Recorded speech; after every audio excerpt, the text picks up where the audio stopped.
Hi, this is Rachel Seneschal from the Kellogg-Hubbard Library. Welcome to our second video KHL update. And today I'm here with Carolyn Brennan, Library Director, and Jessie Lynn, Nonprofit Director. And we have great news about our opening. And Carolyn's going to tell us about our 6-day-a-week open library. Carolyn. Yeah, so right now we're open for what was previously our curbside pickup footprint of hours, but we have limited patron foot traffic in the building for all of those. So that's Monday and Wednesday from 2 p.m. to 7 p.m. and Tuesday, Thursday, Friday, Saturday from 10 a.m. to 3 p.m. So patrons can come into the building for a 30-minute time limit. They can ask a question, they can pick up their holds. Holds have moved to defaulting to inside. So if a patron is unable to enter the building or feels uncomfortable entering the building, it's a notable change that they have to call us now or email us and let us know that they would like their items to pick up to actually be outside on the curbside table. We have our public computers set up for 30-minute time limits. We're arranging getting all of our newspapers back. Currently, we're getting the Wall Street Journal and the Times-Argus. So there's a pretty decent level of access in the library right now. Patrons can't browse all of our shelves. They're limited to the news section in the reading room. And those are, I think that's the most notable thing about this change. That we're doing what we were doing on Wednesdays and Fridays, but now we're doing it for 6 days a week. And I'd like to talk about the book sale, because last time, we said the book sale was closed, and then Jessie had this great idea of setting up the book sale in the reading room and the periodical shelves. And I must say, it looks wonderful. It's easy to browse, and we're able to put a lot of books there. They're not in different categories, except for there's one shelf section that has children's library books. No, children's books, not library books. And so this will be ongoing. Like the book sale in the lobby was ongoing, this will be ongoing as well. Prices are $3 a piece for hardcovers, $2 for soft covers. We also have a small shelf of mass market books for free. And so there's a sticker on the label that says free. And so that's also new, and that's great. But the bad news is we are not taking book donations. We don't have the space for it. And, soon, starting next month, we'll need the space downstairs for work that will be done on the elevator. So off to you, Jessie, to talk about. Before I shift on to my things, I want to ask Carolyn to answer a question that we've been asked a few times, which is, why are we limiting folks to a half-an-hour time limit? Sure. So our understanding of this particular illness of COVID-19 is that its transmission happens most frequently from having people in an enclosed space for long periods of time. So if we're limiting people to a 30-minute time limit for that day in the building, it gives more opportunity for more people to be able to access the library and library services, which is great from a service standpoint. But it also limits that transmission time where people could be exhaling aerosols and or breathing in other people's aerosols. And even with masks in place, the information that we have says it's a really important distinction to make sure that people aren't hanging out. So that was why we had removed a lot of our furniture, and that's why we have this 30-minute limit in place. And I know it's a difficult one for people, but it's an important one so that we keep the library employees healthy, and we keep our patrons that are entering the building and using the space as healthy as we can. And related to that, we are also limiting the total number of people that can be in the downstairs space that's open at any one time. So our max occupancy is 10 people at any one point in time. So again, that idea that we want to allow for more people to come in and access the things that they're currently able to access in the library, it means having that limit. Well, and related to that, we should talk about touching things. So we do have our public bathroom open, and we have that posted that we wipe down the high-touch surfaces in that area with sanitizer on every hour on the hour. But now that we have our new book section open for browsing, and we have this book sale section open for browsing on the first floor, it's notable that we can't sanitize those areas properly. The way that the information that we have from a study that was conducted by the Institute of Museum and Library Services in conjunction with Battelle Labs is telling us to quarantine books. The best way to kill the coronavirus on library materials is to quarantine them for 72 hours. And if you have a section open for browsing, there's not an opportunity to quarantine those books. So we do have signage posted with that. If you choose to browse in this section, you should wash or sanitize your hands immediately following. And if you buy books or if you borrow books from those sections, it's a wise idea to then set those books aside when you get home and just leave them for 72 hours before you pick them up and start browsing them. And then the virus won't be detectable on those surfaces. For other items that we're circulating, anytime anybody returns something to the library, we're quarantining it before it goes back out on the shelf. So items coming from other sections have already completed quarantine and have only been handled by a minimum number of library staff that are operating under strict sanitary protocols. So so the new section and the book sale section do carry a little bit higher risk that people should be aware of. And just so that people do know, we've got wall-mounted hand sanitizers available when you first enter the library lobby area and just outside of the bathroom. So there are readily available sanitizer options for you while you're in the library, and when you enter and when you leave. What about the building? All right, so, well, the most exciting stuff happening in the building right now is actually Give the Library a Lift projects, because some of our financial reality for the new fiscal year that we just started actually means that our regular building budget has been cut, just like pretty much every budget line in the library. But with gratitude to all the people who gave to our Give the Library a Lift campaign, we actually had money already given to the library that we were able to use to take care of projects. So we've been gearing up for our biggest project of all, the elevator. We now have a set start date for that project, which is September 21st. So that will be interesting in terms of not having the elevator access, even for our internal use, for a period of weeks and weeks. It's how we do most of the transporting of our books from the main floor to the second floor. So we're all going to get in very good shape, or particularly the librarians are going to get in very good shape as they're lugging books up and down the stairs for a period of time. So we've got the elevator coming up, and tomorrow we think there's a very exciting new addition arriving at the library, which is the new front book drop. And it better arrive tomorrow, because I'm having the old one hauled away tomorrow, which means I'm undoing it from the steps and putting it out of commission tonight. And we can't go very long without a front book drop, just because of the volume of returns that we get. Especially now, because all our returns are going into our book drops. We're actually asking people to not bring library books that they're returning into the library. We want them all out in the book drops. So it's a great time for us to get a brand new book drop. And it'll be an interesting day tomorrow while that transition happens. Absolutely. And so will the School Street book drop even be available once the elevator is in work? It will, actually. That was one of the questions that I asked the elevator contractor, because I was worried about having, with all the book returns that we're getting right now, I was worried about being down a book drop. And so I have confirmation that we'll be able to use that throughout. There will be some, we're currently not opening the School Street entrance at all unless somebody needs access through that entrance up until the point that the elevator's closed. So there will definitely be a period of time where we're going to have to make additional accommodations for anyone who the only way that they're able to enter the limited space we have open is by using the elevator. So unfortunately, there will be a period of time that we're not even able to do that. But otherwise, the School Street entrance will be more or less available in the way that it is currently. So people should be able to still sit outside and use the internet and be able to return their books in the School Street book drop. That's great. The Great to third know. GLL project that we have coming up is the replacement of our awnings.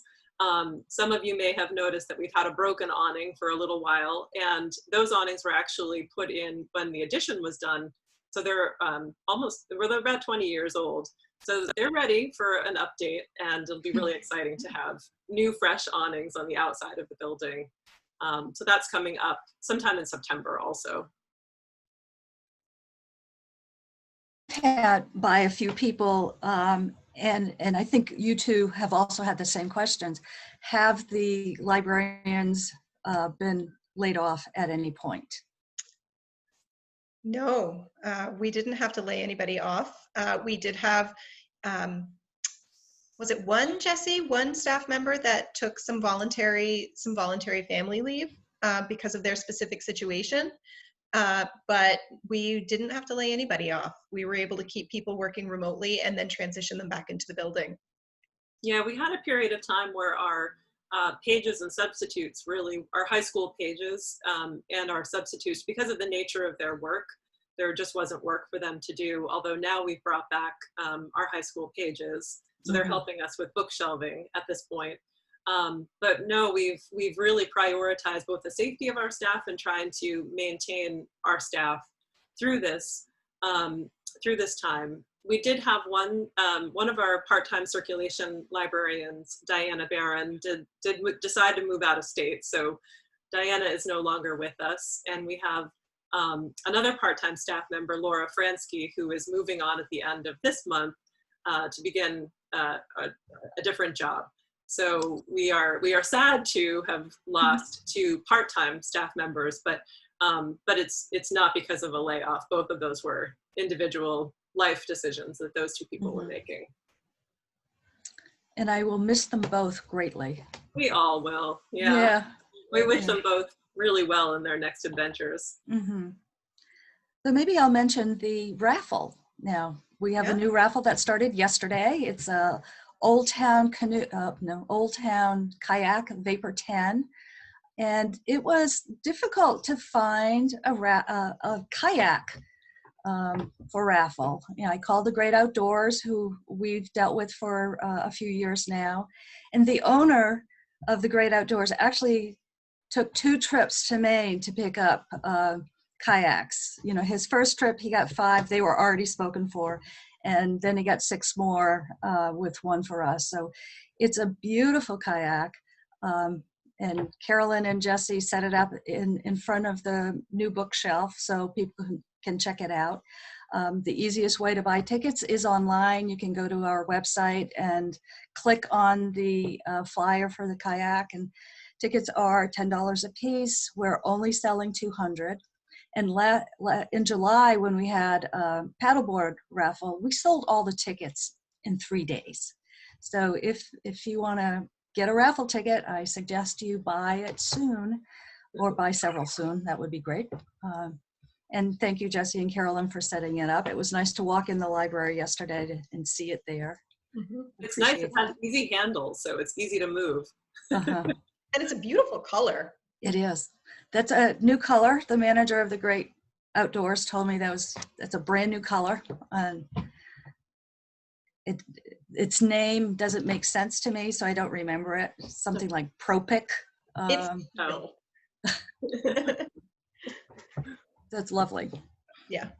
So another thing we should talk about, and I'll let Carolyn do most of the talking about this one, but is for parents who are thinking about after school options for their kids, with school going back to session in Montpelier September 8th, we wanted to make sure that families are well informed about what's happening at the library. So Carolyn, do you want to give an update on that? Yeah, sure. So I think that everybody knows that in previous years we have made a concerted effort to accommodate unattended children after school, and we've always seen a very high census, a very high population of after-school kids that use the library as an in-between space from when they get out of school to the time when their parents can pick them up at the end of the day. And so we were seeing anywhere between 50 and 85 kids in the 3rd grade to 8th grade range primarily. after school on school days. And with our limited occupancy and with our meeting rooms being in use right now and closed down to outside visitors, we're not able to do the after school space through the foreseeable future. So we allow children 9 and up to come into the library unattended, but they're going to be subject to the same rules as adults. So the occupancy limits, mask wearing, social distancing, they're certainly able to come in. They could use a computer for the 30-minute time period that we've got set up right now, pick up library materials, but we are not able this fall to have that same hangout space that we had before. And not only the hangout space, but the children's library is actually closed.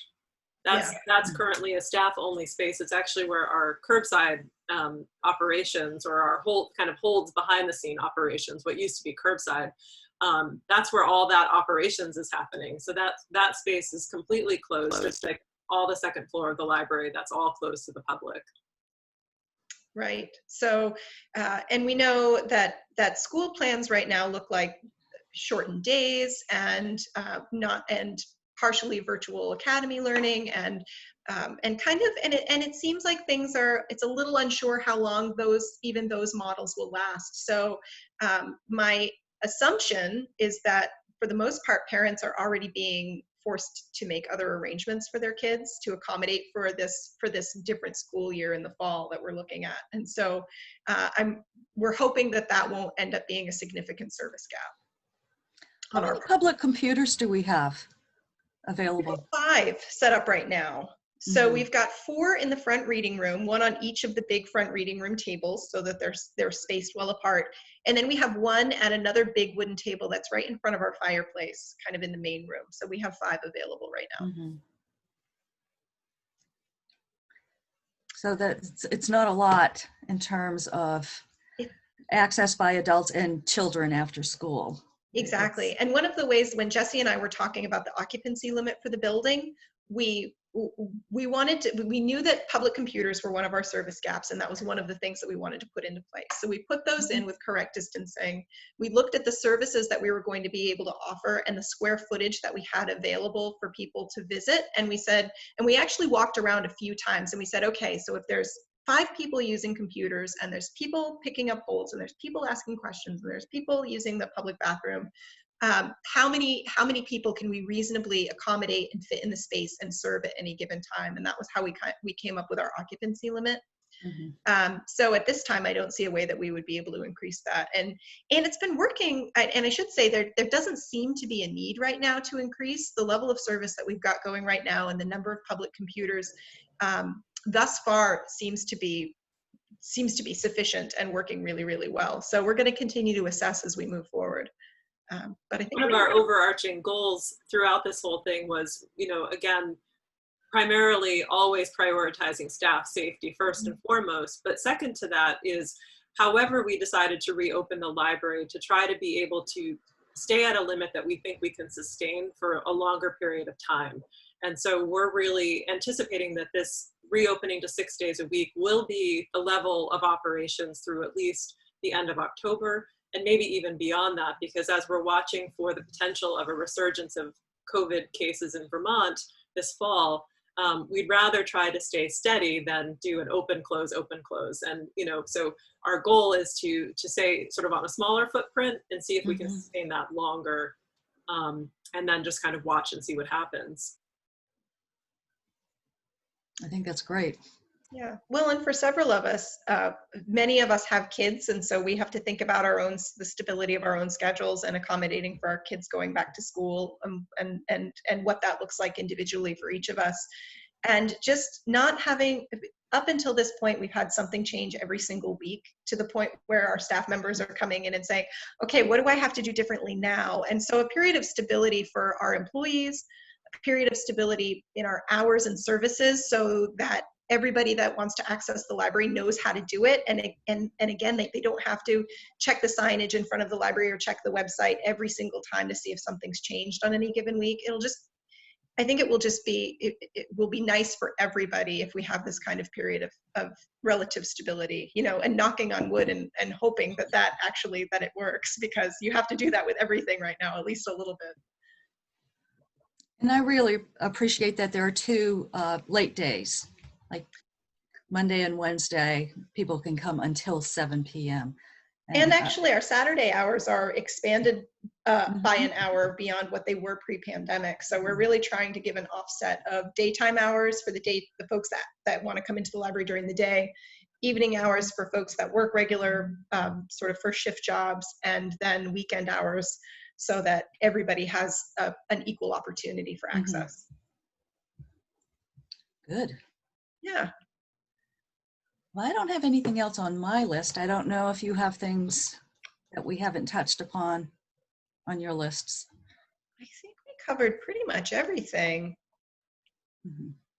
We have some other interesting things coming up in the fall, and we'll give more of an update on that later, but we have, we're in the planning stages of a silent auction, an online auction for an art collection. So stay tuned for more on that. And we've also been brainstorming what our evening at the library, which won't be at the library this year in December, might look like. So we've had to do some creative out of the box thinking this year to on just about everything, but to in part think about how we do some of our fundraising differently. Well, and ongoing programming too, for that matter. I mean, we'll once again be one of the sites for the First Wednesdays program with the Vermont Humanities Council, but that will be either a mix of virtual and in person, or it will be entirely virtual depending on circumstances. So we're looking at our programming into the fall, and that the virtual aspect of it will be an ongoing change. And that has been really successful with the children's programming this summer. It has been. It's been really interesting, actually, to look at the views on some of our story times and some of our more popular story times and programs.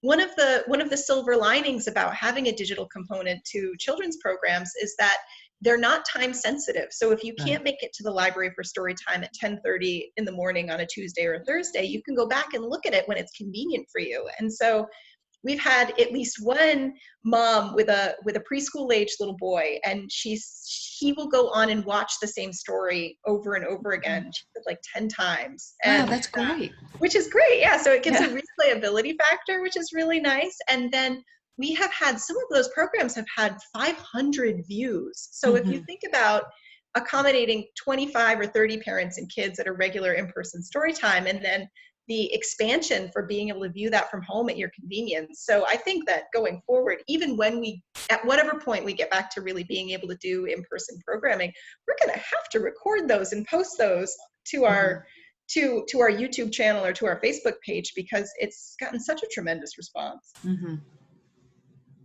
That's really exciting. Yeah. All right. Are we all set for today?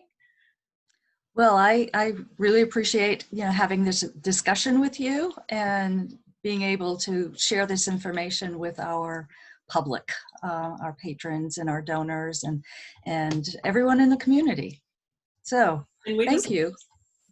Our pleasure, and also our thanks to the community, because we really appreciate it. We've had a lot of messages of support, and we're happy to do what we're trying to do, and we couldn't do what we do as a library without all of you. So thanks out to the community as well. Agreed. Yeah. Thanks. Goodbye. Bye. Bye.